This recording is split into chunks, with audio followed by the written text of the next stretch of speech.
दोस्तों, तो अब हम लोग मैथमेटिकल एनालिसिस पे आते हैं। एक स्मूथ ट्रैक पे दो मासेस है M1 और M2। M1 is moving in this direction U1 और M2 is moving in this direction with speed of U2। अगर U1 ग्रेटर देन U2 होगा तो दोनों बॉडी डेफिनेटली कोलाइड करेगा, राइट। एंड आफ्टर कोलिजन ये M1 वाला body इस तरफ जा रहा है, मान लो V1, और इस तरफ ये जा रहा है V2। Obviously V1 can be like this also, we don't no.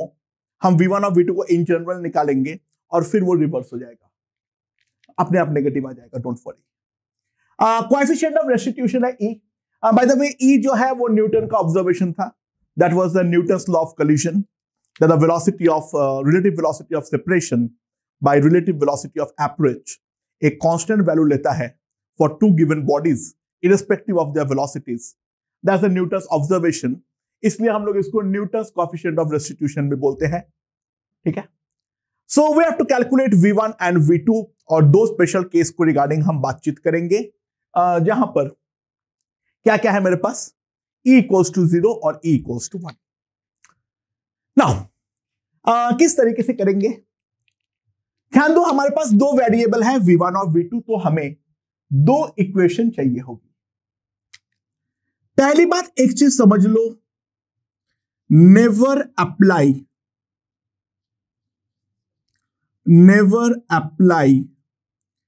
Conservation of energy unless E equals to 1। अगर E1 नहीं है तो ऐसा कोई भी केस में कभी भी एनर्जी कंजर्व मत करना। तो दो इक्वेशन कहां से आएगा, सबसे पहला आएगा कंजर्वेशन ऑफ लीनियर मोमेंटम से। Conservation of linear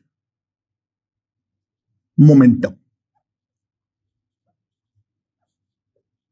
now conservation of linear momentum क्या कहता है, ध्यान दो। अगर मैं राइट हैंड साइड को पॉजिटिव मान लेता हूं, तो अगर मैं दोनों बॉडी को सिस्टम मानता हूं, M1 and M2 as a system, अगर मैं M1 और M2 को सिस्टम मानता हूं, then obviously there is no external impulse। इस सिस्टम के ऊपर कोई भी एक्सटर्नल इंपल्स नहीं है, जो भी इंपल्स लगेगा वो इंटरनल लगने वाला है।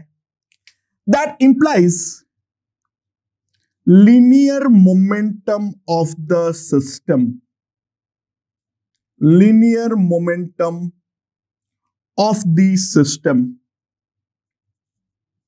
is conserved। सिस्टम का लीनियर मोमेंटम हमारा कंजर्व होने वाला है, यानी लीनियर मोमेंटम कंजर्व होगा मतलब पहला इक्वेशन जो मैं लिख सकता हूं, M1U1 plus M2U2 is equals to M1V1 plus M2V2। M1U1 plus M2U2 is equals to M1V1 plus M2V2। ये हमारा कंजर्वेशन ऑफ लीनियर मोमेंटम है। That is the first equation that we are going to deal with. और second जो equation हम लेंगे, that is the Newton's law of collision. That is the Newton's law of collision. Okay.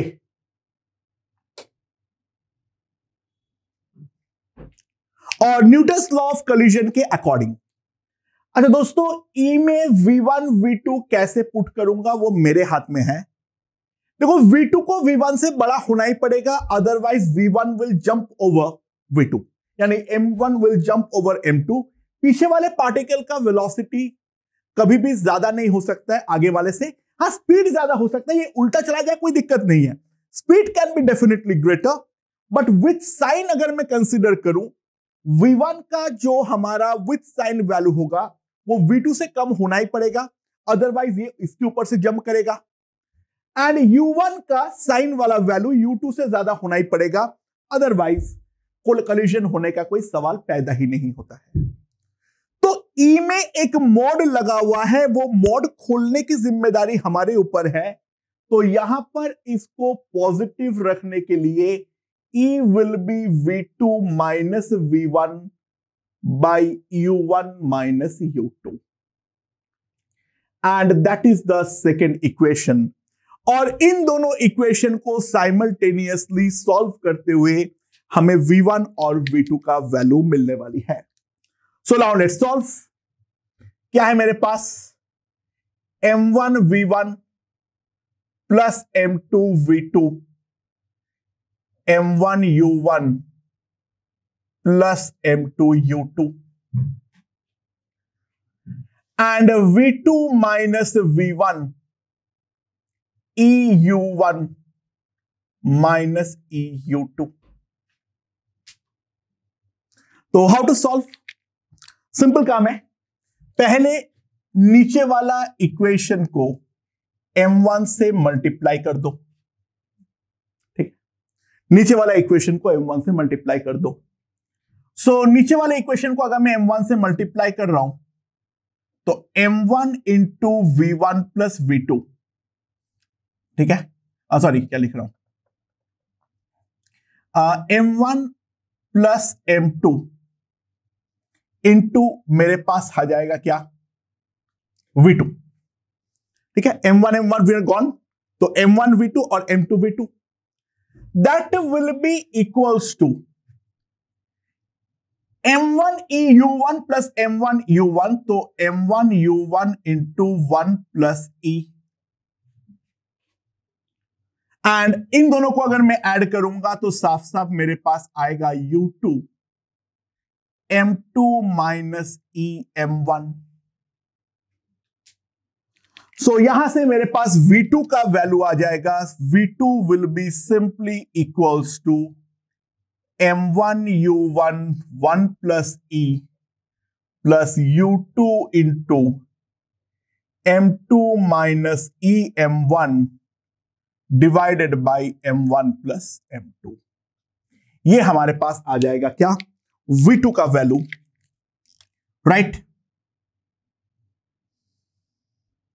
And अगर मैं V1 का value यहां पे अब निकालने जाऊं तो V1 का वैल्यू निकालने के लिए मैं क्या करूंगा?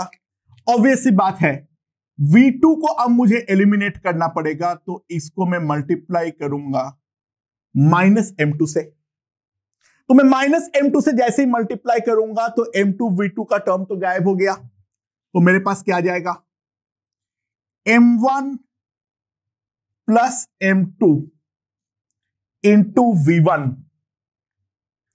नाउ यहां पर क्या आएगा?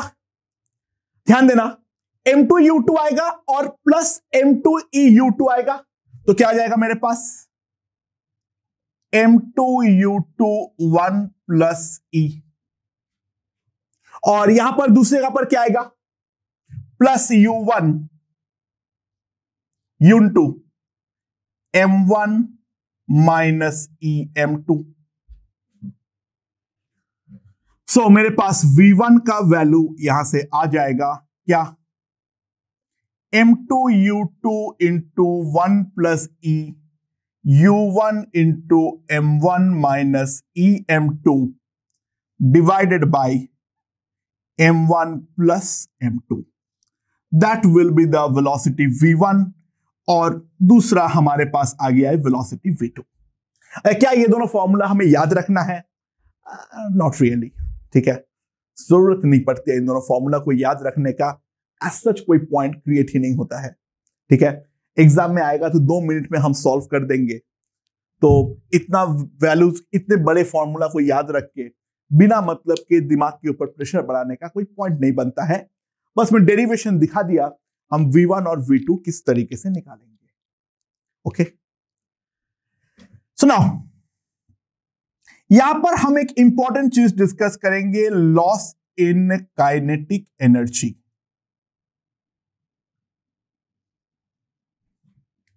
ऑब्वियसली बात है, final kinetic energy initial kinetic energy से हमेशा ही कम होगा अनलेस एंड अनटिल ई हमारा 1 है। सो जो हमारा काइनेटिक एनर्जी का लॉस होगा that will be the initial kinetic energy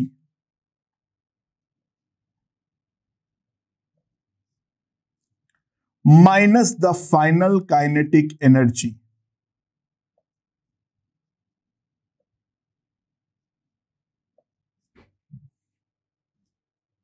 and इसमें V1 और V2 का वैल्यू डालते हुए अगर हम सॉल्व करें, ये वाला फॉर्मूला हमें याद रखना है। तो जो काइनेटिक एनर्जी का लॉस है that is equals to half m1 m2 by m1 plus m2, इसको म्यू भी मान सकते हो, into 1 minus e square into u1 minus u2 का whole square. That is the loss in kinetic energy. मैं ये वाला चीज को वापस डिराइव करूंगा जब हम लोग सेंटर ऑफ मास फ्रेम में एक बार जाएंगे तब, ठीक है। सेंटर ऑफ मास के फ्रेम में इसको सॉल्व करना बहुत आसान है। अभी राइट नाउ तो ये फॉर्मूला बाय द वे इसको याद तो रखना ही है, this is very very important, ठीक है। सेंटर ऑफ मास के फ्रेम में ये वाला गेम काफी ज्यादा आसान हो जाएगा। And this can be also considered as mu, that is the reduced mass, and that is the loss in kinetic energy का फॉर्मूला। तो ये हमारा जनरलाइज्ड V1 और V2 है। तो अब हम लोग स्पेशल केस डिस्कस करेंगे।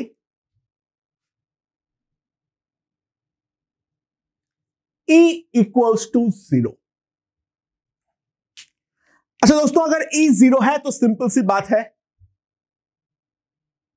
यहां पर मैं E को अगर 0 पुट करता हूं तो V2 जो है वो है मेरा V1, यानी दोनों बॉडी आपस में स्टिक करके बैठ जाएगा। तो E अगर मेरा 0 आ रखा है तो सिंपली मैं एक चीज बोल सकता हूं, m1 u1 plus m2 u2 दोनों बॉडी आपस में कांटेक्ट पे आ चुका है, चिपक चुका है, तो कॉमन वेलोसिटी है मान लो v, simple conservation of linear momentum, तो वेलोसिटी v मेरे पास आ जाएगा m1 u1 plus m2 u2 divided by m1 plus m2।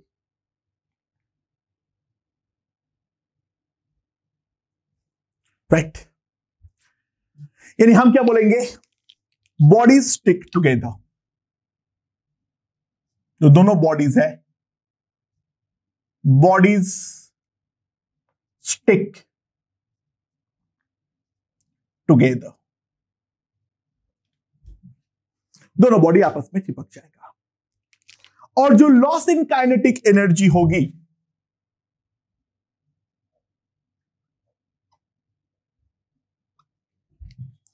E हमारे पास कितना हो जाएगा, 0, तो यहां पर मैक्सिमम काइनेटिक एनर्जी की लॉस होगी and that will be half mu u1 minus u2 का होल स्क्वायर। ये हमारा काइनेटिक एनर्जी का लॉस है।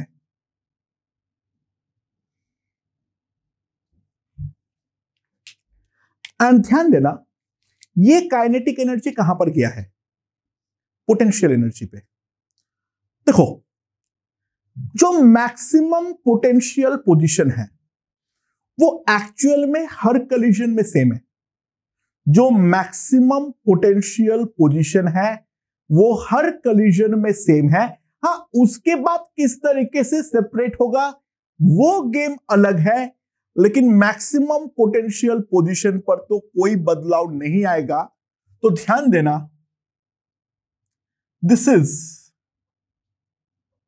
Maximum potential energy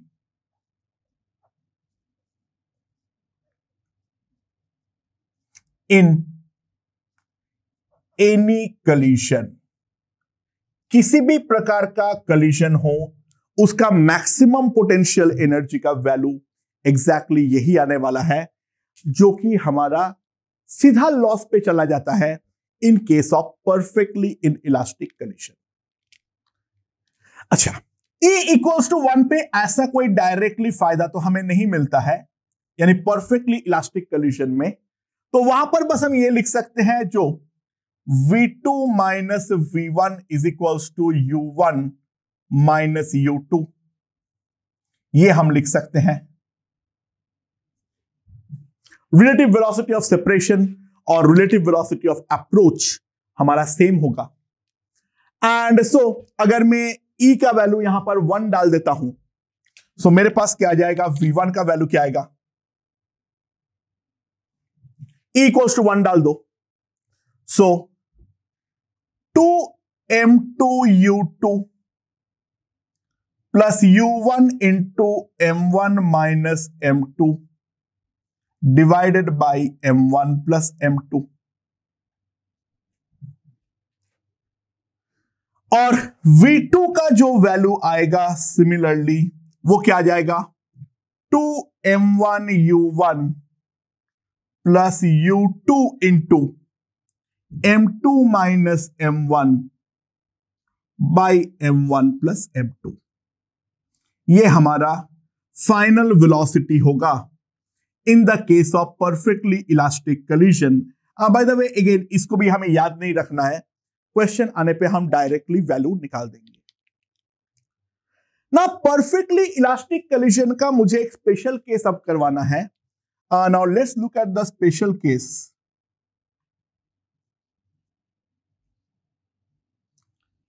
M1 equals to M2, मान लो दो इक्वल मास के बॉडी के बीच में हमारा परफेक्टली इलास्टिक कलिजन जो है वो हो रहा है। तो दोस्तों ये वाला टर्म हमारा 0 हो जाएगा। यहां पर 2m2 है, M1 प्लस M2 भी तो 2m2 है, 2m2 gone, so V1 will be equals to U2,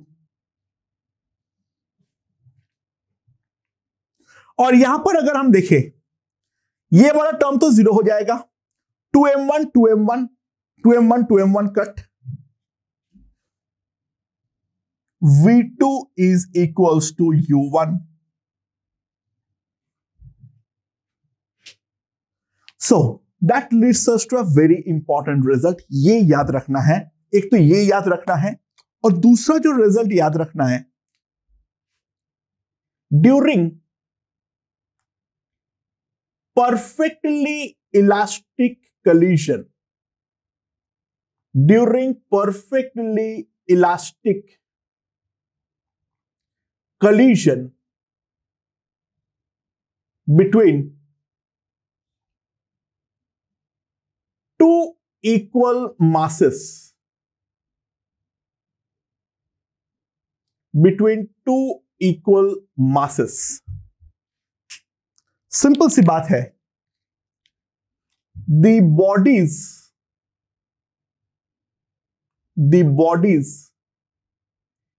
exchange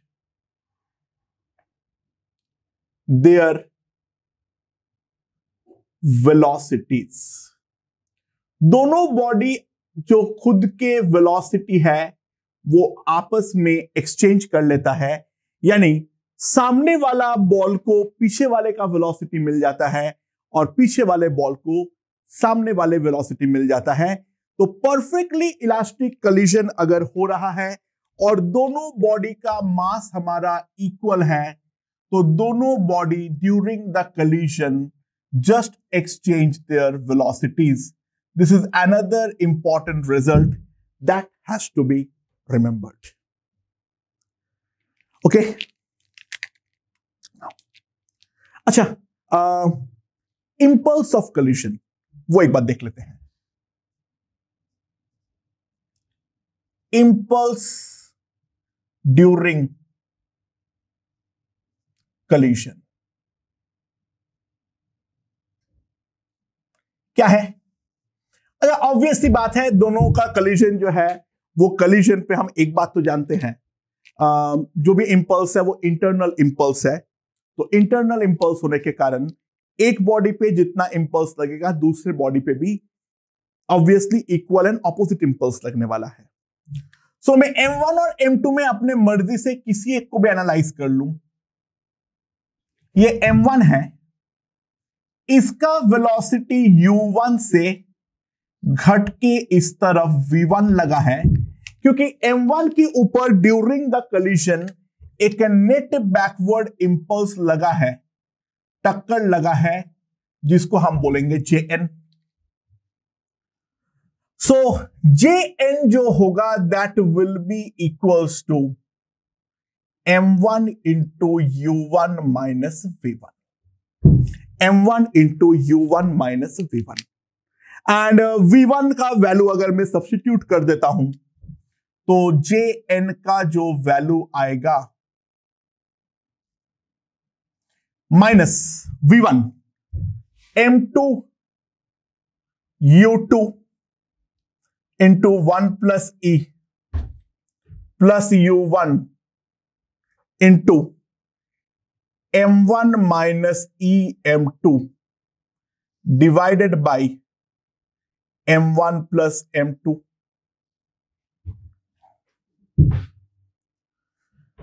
So this will be equals to M1 divided by M1 plus M2, M1 U1 plus M2 U1 minus M2 U2 minus M2 U2E plus minus M1 U1 plus M2 U1E, ये मेरे पास net impulse आ जाएगा। And now अगर देखो कौन कौन सा term cut रहा है, सो M1 U1 that is gone, तो ये टर्म जो है वो मेरे पास बच रहा है। और इन सारे टर्म में से एक चीज तो कॉमन है, M2 में बाहर निकाल सकता हूं, तो पहले M2 को तो बाहर निकाल दो, तो M1 into M2 divided by M1 plus M2। Now this is U1, this is U2, U1 minus U2, और यहां पर अगर मैं देखूं तो minus E into U2 minus U1, and that leads us to Jn जो है, this is mu, this is 1 plus E into U1 minus U2, ये मेरे पास हो जाएगा नॉर्मल का इंपल्स। नाउ आई होप ये वाला चीज हमें यहां पर समझ में आया होगा। तो नॉर्मल के दौरान जो इंपल्स लगता है, ये वाला रिजल्ट भी याद रख सकते हो तो रख लो, क्योंकि ये हमें प्रॉब्लम को स्पीड अप करने में काफी ज्यादा मदद करता है। तो मैं 3 चीजें याद करवाया यहां पर मेथड के अलावा। काइनेटिक एनर्जी कंजर्व मत करने बैठना, ठीक है, मर जाओगे। पहली बात तो एनर्जी इक्वेशन हमेशा घटिया होता है क्योंकि वो क्वाड्रेटिक होता है, ठीक है। जब तक मजबूरी ना हो तब तक यूज मत करो, क्योंकि रिलेशन जो है वो तो क्वाड्रेटिक है, ठीक है। तो ये दोनों मेथड हमें याद रखना है, ये दोनों इक्वेशन का इस्तेमाल करते हुए। उसके अलावा काइनेटिक एनर्जी का लॉस याद रखवाना है, वो वाला फैक्ट याद रखना है, और जो हमारा कोलिजन के दौरान का इंपल्स है वो इंपल्स का वैल्यू हमें याद रखना है। So basic head on collision में क्या होता है उसका एक ब्रीफ आइडिया मैं यहां पर पूरा का पूरा दे चुका हूं। उम्मीद है ये पूरा समझ में आया होगा, और इसके जो डिफरेंट एप्लीकेशंस है अब मैं उस चीज पर जाने वाला हूं। एंड डेफिनेटली ये दोनों रिजल्ट को मैं लॉजिकली प्रूव करूंगा in the centre of mass frame. We will see that, okay.